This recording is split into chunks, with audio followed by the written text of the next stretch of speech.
The year was 2347, and humanity had been members of the Galactic Council for exactly 112 years.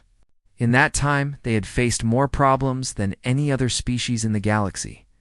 The elder races looked down on them. They called humans aggressive, dangerous, and too young to understand how the galaxy worked. Every year brought new rules, new restrictions, new insults. Admiral Katie Morrison stood on the bridge of her ship, the Defiance. She was a woman of 53 years, with gray streaks in her dark hair and eyes that had seen too many battles. Her hands were steady as she read the message on her screen, but inside, her blood was boiling. The Galactic Council had made a decision. They wanted humanity to give up 3 colony worlds: New Montana, Erickson's Landing, and Port Clearwater. These were not empty rocks floating in space. Nearly 400 million human beings called these worlds home. Families lived there. Children went to school there. People had built lives there for generations, and now the Council said these worlds belonged to the Cathari Dominion. Commander Paul Jennings walked up beside her. He was an old soldier, a man who had fought in 2 wars and carried scars on his body from both. He read the message over her shoulder and shook his head slowly. "This cannot be real," he said. "They cannot just take our worlds." Katie closed her eyes for a moment. She had been at the council meeting when the vote happened. She had watched the Cathari ambassador, a tall, insect-like creature with black eyes that showed no feeling, present documents that everyone knew were fake. The Cathari claimed these worlds were part of their ancient territory. They said humans had stolen them. It was a lie. Everyone knew it was a lie. But the council voted in favor anyway. The Thesserons voted yes because they feared human expansion. The Velthari voted yes because they had always hated humans. The Kermathi voted yes because the Cathari had promised them trade deals. One by one, every species on the council raised their support. Not because the claim was true, but because they wanted to keep humanity weak. "Get me a line to Earth," Katie said quietly. "The president needs to hear this directly from me." 6 hours later, President Daniel Cooper stood before the United Earth Parliament. The Great Hall was filled with representatives from every human world, every colony, every station. Cameras broadcast his words to billions of people across known space. Daniel Cooper was not a warrior. He was a politician, a man who had spent his life finding peaceful solutions to problems. He had gray hair and a calm face that made people trust him. But today something was different. Today, there was iron in his voice. For over a century, he began, "We have followed their rules. We accepted limits on how many worlds we could settle.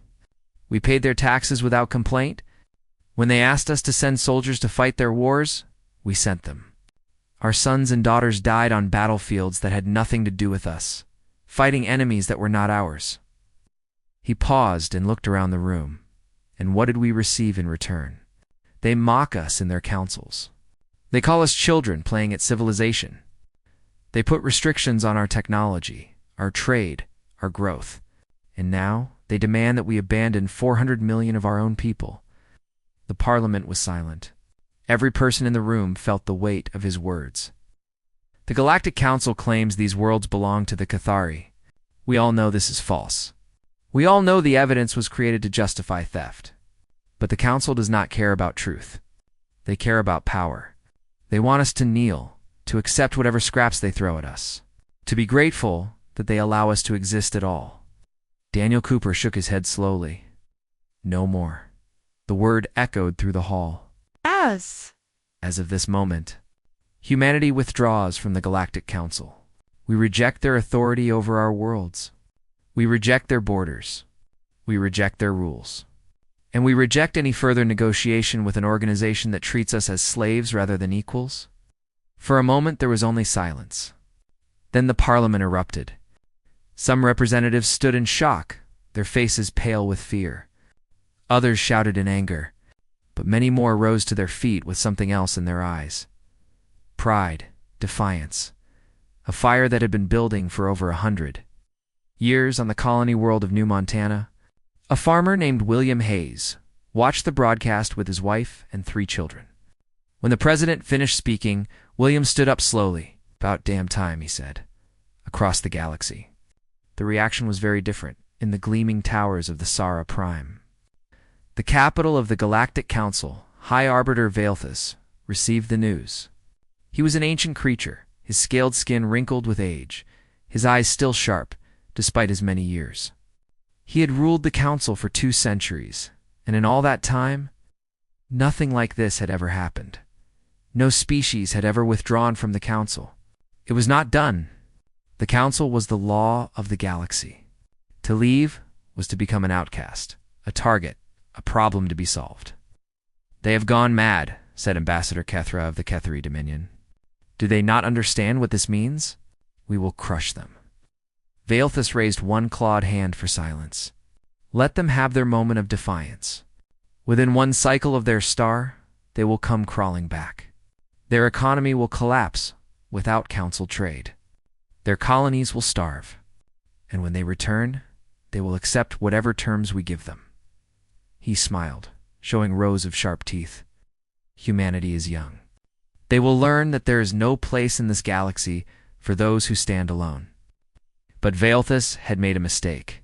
The same mistake that every great power makes when they look at those they consider beneath them. He saw humanity as weak because they had always appeared weak. He saw them as primitive because they had always acted primitive. He did not understand that this was a choice. For over a century, humanity had hidden their true strength. They had watched and learned.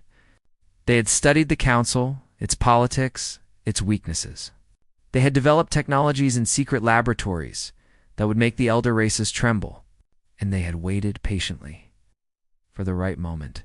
The council had just given them that moment, in her quarters aboard the Defiance. Admiral Katie Morrison reviewed the military reports that had been classified for decades. Ships that did not officially exist. Weapons that had never been tested in public. Soldiers trained for battles that most humans did not know were possible. She thought about the 400 million people on those colony worlds. She thought about her own daughter, who lived on New Montana with her husband and young son. She thought about what the council would do to them if humanity surrendered. Then she thought about what humanity would do to the council if they did not. Katie Morrison was not a cruel woman. She did not enjoy violence. But she understood something that the Galactic Council had forgotten. When you push someone far enough, when you threaten everything they love, when you leave them no choice but to fight or die, they become dangerous in ways you cannot imagine. The Council had pushed too far, and now humanity was going to push back. The Galactic Council expected humanity to collapse within months. They had seen it happen before. Young species that tried to stand alone always failed. Without Council trade, economies fell apart. Without Council protection, enemies circled like hungry animals. The pattern was as old as the stars themselves, but humanity did not follow the pattern. Admiral Katie Morrison was appointed Supreme Commander of the United Earth Defense Force 3 days after the withdrawal. Her first order surprised everyone, including many humans. "Bring them home," she said. "Every human in Council space, every doctor, every engineer, every trader, every soldier, all of them. Now." The exodus began immediately.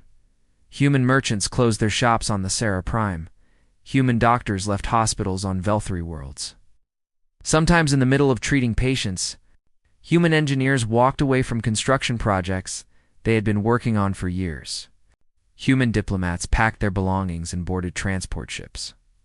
Within 3 months, over 2 billion humans had returned to human-controlled territory. Commander Paul Jennings watched the reports come in from his station on the Defiance. "The Velthri medical system is collapsing," he said, reading from his screen. 60% of their doctors were human. They have no one to replace them. Katie nodded. She felt no joy at this news.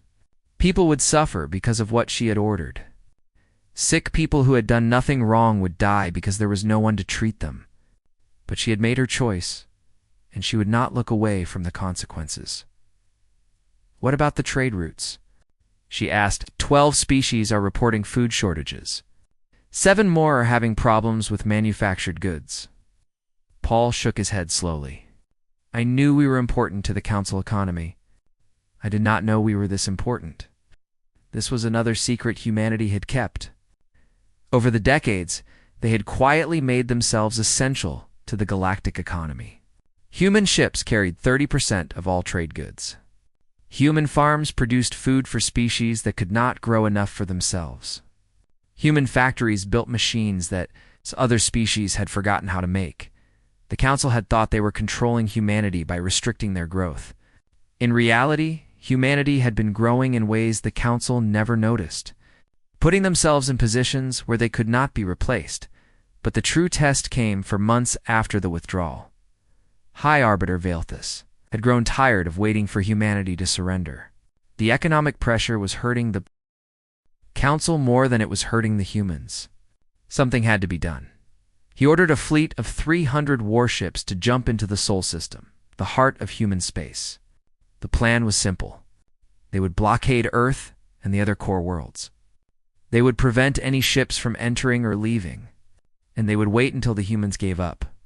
Vice Admiral Marcus Cole was waiting for them. Marcus was a quiet man from the southern regions of North America. He spoke softly, smiled often, and had never raised his voice in anger. He was also the most dangerous military commander in human space. A man who had won every battle he had ever fought. His second fleet consisted of 100 ships. The Council fleet had 300. The math seemed simple, but math could be deceiving. Council vessels. Marcus broadcast on an open channel. You have entered human space without permission. You have 60 seconds to turn around and leave. This is your only warning. On the bridge of the Council flagship, Admiral Corveth of the Sara laughed. He was a decorated warrior, a veteran of 6 campaigns against lesser species. The idea that 100 human ships could threaten his fleet was absurd. Human commander, he replied, you are outnumbered 3-1. Surrender now, and we will be merciful. Resist, and we will destroy you. Marcus Cole looked at his tactical display. He saw the 300 enemy ships arranged in a standard Council formation, the same formation they had used for centuries. They were bunched together, protecting each other's flanks. Exactly as their training taught them. It was a terrible mistake. All ships, Marcus said calmly. Execute Pattern Delta 7. What happened next would be studied in military academies for centuries. The human ships did not move like Council vessels. They did not stay in formation. They scattered like drops of water, each one moving independently, each one knowing exactly where to go and what to do. Their weapons fired with a precision that the Council had never seen, targeting weak points in shields and armor that should have been secret in 58 seconds. It was over. 112 Council ships were destroyed. 183 more were disabled, floating dead in space with their systems burned out. Not a single human vessel was lost. Admiral Corveth survived. His flagship was crippled, its weapons destroyed, its engines dead, but the bridge was intact. He sat in his command chair, staring at the destruction around him, unable to understand what had happened. A human shuttle docked with his ship. Marines in powered armor escorted him to the shuttle bay, where Vice Admiral Marcus Cole was waiting. Corveth demanded, "How is this possible? Your weapons should not have penetrated our shields. Your ships should not have been able to move like that." Our intelligence said, "Your intelligence was wrong," Marcus said simply. "We have been hiding our true capabilities for over a century. You saw what we wanted you to see." He handed Corveth a data chip. "You will return to this Sara Prime. You will give this recording to the High Arbiter, and you will deliver a message from humanity." Corveth took the chip with trembling hands. "What message?" Marcus Cole's voice did not change. He did not raise it, did not fill it with anger or pride. He simply stated a fact. Humanity is no longer asking for respect. We are demanding it. From this day forward, any vessel that enters our space without permission will share the fate of your fleet. There will be no warnings. There will be no negotiations. There will only be consequences. Corveth was given a shuttle and sent on his way. The journey back to the Sara Prime took 3 weeks. Every moment of it, he thought about what he had seen. The speed of the human ships, the power of their weapons, the way they had moved together like a single living creature. When he arrived at the Council chambers, He presented the recording to High Arbiter Veilthus and the assembled ambassadors. They watched in silence as their great fleet was torn apart in less than a minute. When it was over, no one spoke for a long time. The Galactic Council had ruled the galaxy for 4,000 years. They had defeated every enemy, crushed every rebellion, broken every species that dared to challenge them. They had believed they were invincible. In 58 seconds, humanity had proven them wrong. Ambassador Kethra was the first to speak. "We must assemble a larger fleet. We must do nothing," Veilthus interrupted. His voice was quiet, almost a whisper. "Did you not see what they did to 300 ships? What would they do to 3,000? The chamber fell silent again. The balance of power in the galaxy had just changed. Everyone in that room knew it. The only question now was what would happen next, far away. In human space, Admiral Katie Morrison received the report of the battle. She read it twice, nodded once, and set it aside. "Send a message to all human worlds," she said. "The Council knows the truth now. Prepare for what comes next." The war was not over. It was just beginning. The galaxy had never seen anything like the 60-second war. For weeks after the battle, intelligence agents from 40 different species tried to understand what had happened. They searched for information about human weapons, human ships, human tactics. They found almost nothing. The truth was simple and terrifying. Humanity had been lying for over a century. When humans first joined the Galactic Council, they learned a hard lesson very quickly. The Council did not like competition. Species that grew too fast or developed technology too quickly were punished. Sometimes they were sanctioned. Sometimes they were restricted. And in 3 cases that humans discovered through careful research, they were quietly destroyed. So humanity decided to hide. They showed the Council slow. Clumsy ships that barely met the minimum standards. They demonstrated weapons that were just powerful enough to be useful, but nothing special. They acted like eager children who wanted nothing more than to please their elders. And in secret, they built something else entirely. Dr. Lisa Harper was the head of a research program called Black Horizon. For 30 years, her team had worked in hidden facilities on the edge of human space, developing technologies that would have shocked the galaxy. Now, with humanity free from the Council, she could finally speak openly. "We achieved faster-than-light communication 12 years ago," she explained in a broadcast that reached every human world. "We developed artificial gravity manipulation 8 years before that. And 5 years ago, we solved the theoretical framework for zero-point energy extraction." Zero-point energy was the holy grail of galactic technology. The ability to draw unlimited power from the fabric of space itself. The Council's greatest scientists had been working on it for millennia. They had never succeeded. Humanity had done it in secret, in hidden laboratories, with a fraction of the resources, but technology was only part of what made humanity different. Admiral Katie Morrison understood that power alone would not protect her people. The Council had more ships, more resources, more species under their control.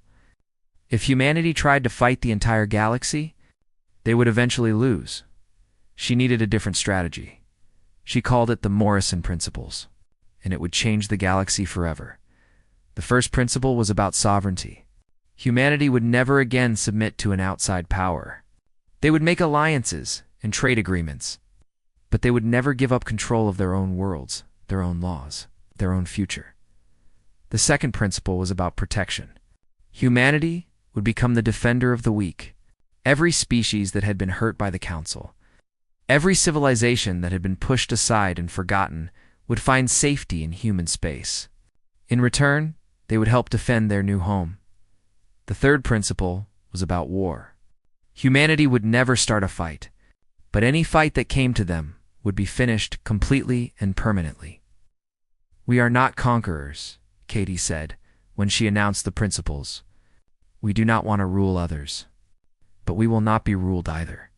And anyone who thinks our patience is weaknesses will learn how wrong they are." The response came faster than anyone expected. Within the first year, 17 species asked to join what people were starting to call the Human Protectorate. They were small civilizations, most of them controlling only a few worlds. The Council had ignored them for centuries, sometimes actively harming them. The R'Lani were one of the first to arrive. They were an aquatic species, beings who looked like a mix of fish and human, with silver scales and large dark eyes. Their homeworld had been strip-mined by the Cathari 50 years earlier. The Council had done nothing to stop it. Now the R'Lani lived on artificial ocean platforms, refugees in their own system. "We have nothing to offer," their ambassador said when she met with Admiral Morrison. "Our world is gone. Our people are scattered. Why would you help us?" Katie looked at the ambassador for a long moment. She thought about her own daughter, about her grandson, about the home they had built on New Montana. She thought about what it would feel like to lose all of that. "Because someone should have helped you 50 years ago," she said. "No one did. We will not make the same mistake." The R'Lani joined the Protectorate. Within months, they proved that they had more to offer than they knew. Their scientists were masters of biotechnology, able to grow living machines that could heal themselves. Their ships, grown from organic materials, became valuable additions to the human fleet. The Verdash came next. They were crystalline beings, living crater. Ease made of minerals and energy. They had been denied space travel by the Council centuries ago, declared too dangerous to be allowed among the stars. They had accepted this judgment and stayed on their homeworld. Slowly dying as their planet's resources ran out, humanity gave them ships. In return, the Verdash shared knowledge of minerals and materials that transformed human manufacturing. Components that had taken weeks to build could now be made in hours. More species followed. The gentle Meraki, who had been used as servants by the Fesserons for generations. The fierce Kolvith, whose warriors had been forced to fight in council wars for centuries. The tiny Scene, whose mathematical abilities surpassed even the most advanced human computers. Each new member brought something unique.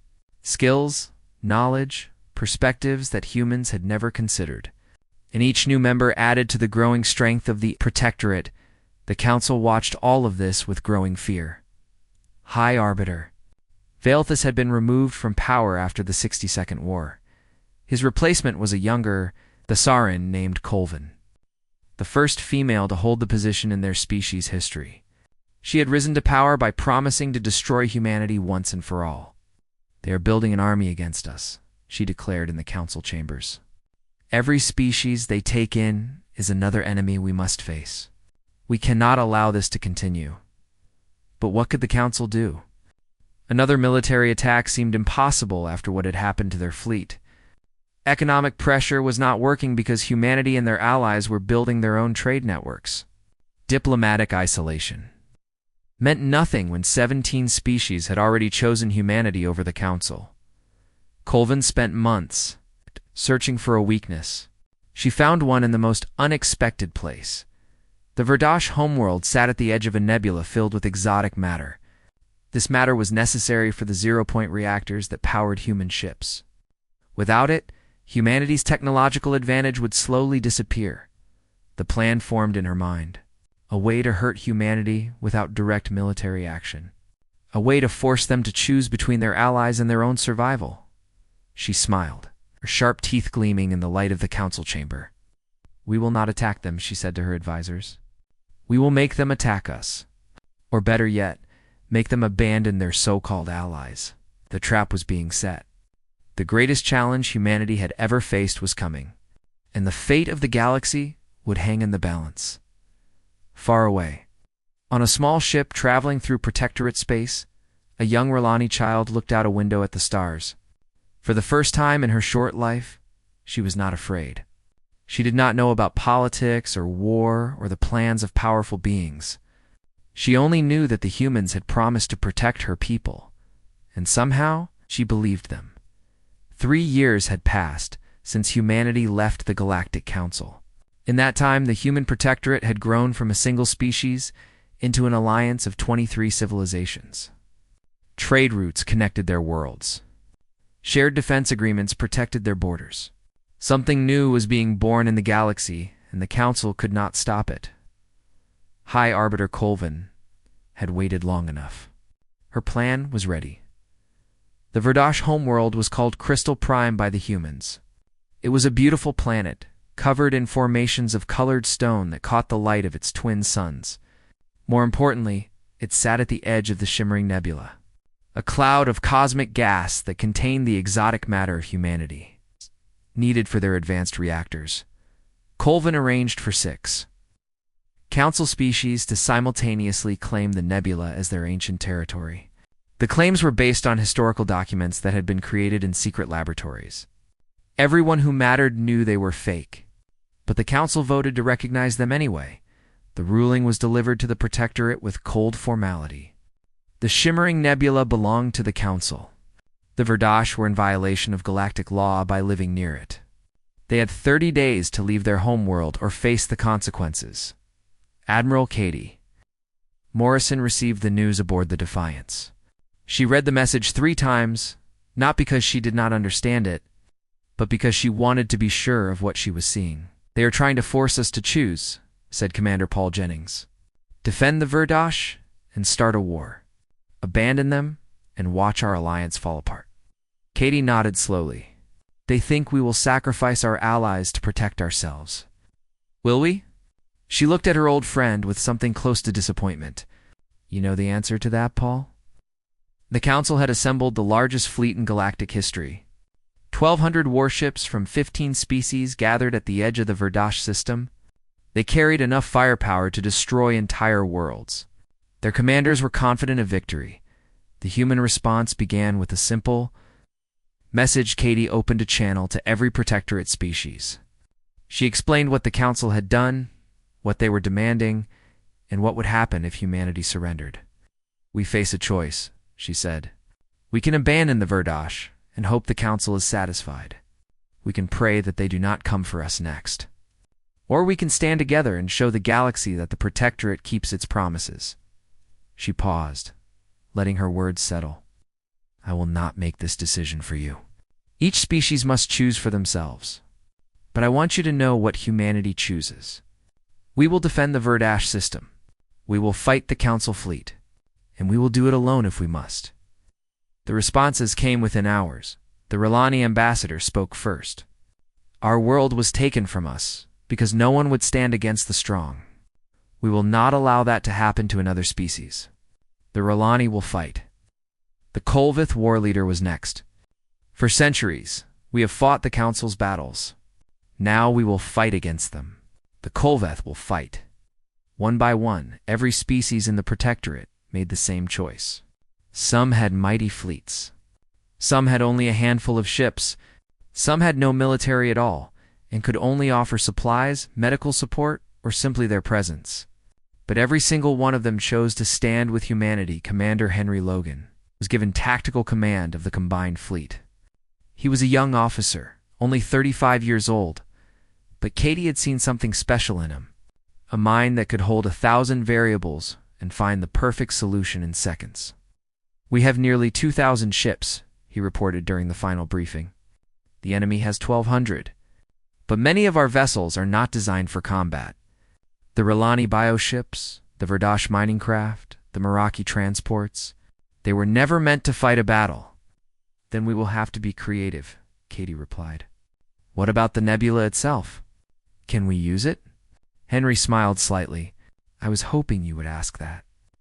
The Battle of Verdosh began on a morning that would be remembered for centuries. The Council fleet jumped into the system with perfect precision, their ships forming into attack formations as they approached. Crystal Prime, Hive Commander Zektaris of the Cathari, was in overall command. He had studied the 60-second war carefully. He would not make the same mistakes. "Human vessels," he broadcast, "this is your final warning. Withdraw from this system or be destroyed. You cannot defeat us. You are outnumbered. Your allies are weak. Surrender now, and we will be merciful." Henry Logan's voice came back calm and steady. "Hive Commander, you have entered Protectorate space without permission. You have one chance to leave. This is your only warning." Zektaris laughed. He had expected bravado from the humans. "You warned our fleet before the 60-second war. We have learned from that defeat. Your tricks will not work this time. Who said anything about tricks? The Protectorate fleet moved forward. Human warships formed the center of the formation, their weapons charged and ready, but they were not alone. R'Lani bioships flanked them on both sides, their organic hulls pulsing with life. Verdash, mining vessels, massive and heavily armored, took positions at key points. Even the tiny scene ships were present, their advanced sensors guiding the entire fleet. The two forces crashed together in the shadow of the shimmering nebula. The battle was chaos. Energy weapons lit up the darkness of space. Missiles streaked between ships. Hulls cracked and broke apart, spilling debris into the void. The Council fleet had numbers and training. The Protectorate had desperation and unity. Henry Logan directed the battle from his command ship, the determined. He saw patterns in the chaos that others missed. When a Council formation tried to flank the human center, he sent Kolveth raiders to intercept them. When Kethari ships focused their fire on the R'Lani, he ordered Verdash vessels to ram them. The R'Lani bioships proved more valuable than anyone had expected. They could heal themselves during combat, regenerating damage that would have destroyed normal vessels. When a Council ship crippled one, they simply pulled back, repaired themselves, returned to the fight. The Verdash miners were not designed for war, but they were built to survive asteroid impacts and plasma storms. Their hulls were nearly indestructible, and when they crashed into enemy vessels at full speed, the results were devastating. Hour after hour, the battle continued. Both sides took terrible losses. The Protectorate lost ships from every member species. The Council fleet was ground down, their formations breaking apart under constant pressure. Hive Commander Zektaris watched his fleet dying around him. He had been so confident of victory. The numbers had been on his side. The experience had been on his side. But the humans and their allies fought with a fury he had never seen. They did not retreat when they were hurt. They did not surrender when they were outnumbered. They just kept fighting. In the 9th hour of the battle, a human destroyer, called the Spirit of Houston, broke through the Council line and headed directly for Zektaris' flagship. The ship was damaged, leaking atmosphere from a dozen holes in its hull. Its captain, a woman named Marie Dawson, knew she would not survive. She did not care. The Spirit of Houston crashed into the flagship at full speed. Both ships exploded in a fireball that could be seen across the system. Hive Commander died without ever understanding why he had lost. When the battle finally ended, the Council fleet had been destroyed. 800 of their ships were gone. The survivors were scattered and fleeing. The Protectorate had lost 200 vessels and thousands of lives. But they had won. Admiral Katie Morrison looked at the reports coming in from the battlefield. The names of the dead scrolled across her screen. Humans, R'Lani, Verdash, Kolveth, and more. They had come from different worlds, different species, different cultures. They had died together, defending each other. Send a message to the Council, she said quietly. Tell them the Battle of Verdash is over. Tell them their fleet is destroyed. And tell them we are still waiting for their surrender. The galaxy had changed forever, and nothing would ever be the same. The news of the Battle of Verdash spread across the galaxy like wildfire. Every species, on every world, in every corner of known space, learned what had happened. The mightiest fleet the Galactic Council had ever assembled had been destroyed by an alliance of humans, and the species they protected. For the first time in 4,000 years, the Council was afraid. High Arbiter Colvin was removed from power within weeks. The Thessaran government that replaced her wanted nothing more than to end the conflict before humanity destroyed them completely. They sent diplomats to human space. Begging for negotiations, Admiral Katie Morrison met them at a station in neutral territory. She was tired. The battle had cost her friends, colleagues, and too many good people to count. But she knew the war was not over yet. The Council still had resources, still had influence, still had the habit for millennia of dominance. We have come to discuss peace, the lead Thessaran diplomat said. His name was Corthesis, and he was an old creature who had seen many things in his long life. But he had never seen anything like the humans. Katie looked at him for a long moment. We are not interested in peace with the Council as it currently exists. Corthus blinked. Then what do you want? Transformation. She laid out her demands in simple terms. The Council would recognize the human protectorate as a fully independent entity. They would acknowledge that member species had the right to leave whenever they chose. They would end the practice of restricting technology for younger civilizations. And most importantly, it would create a new charter based on equality between all species. The demands were revolutionary. They went against everything the Council had stood for since its founding. Corthus listened carefully, then shook his head. The elder species will never accept this. You are asking them to give up power they have held for thousands of years. I am not asking, Katie said quietly. I am telling them what will happen if they want to avoid total war. We did not start this conflict, but we will finish it, one way or another. Negotiations lasted for months. The elder species resisted at every step. The Thesserons called the demands humiliating. The Velthari threatened to withdraw from the Council rather than accept equality with younger races. The Cathari, what remained of them after the Battle of Verdosh, launched 3 assassination attempts against human diplomats. Each attempt failed. Each failure made humanity stronger. Meanwhile, more species joined the Protectorate. Civilizations that had been loyal Council members for millennia began questioning whether they wanted to remain. The Delrani, a peaceful species of artists and philosophers, formally withdrew from the Council and asked for Protectorate membership.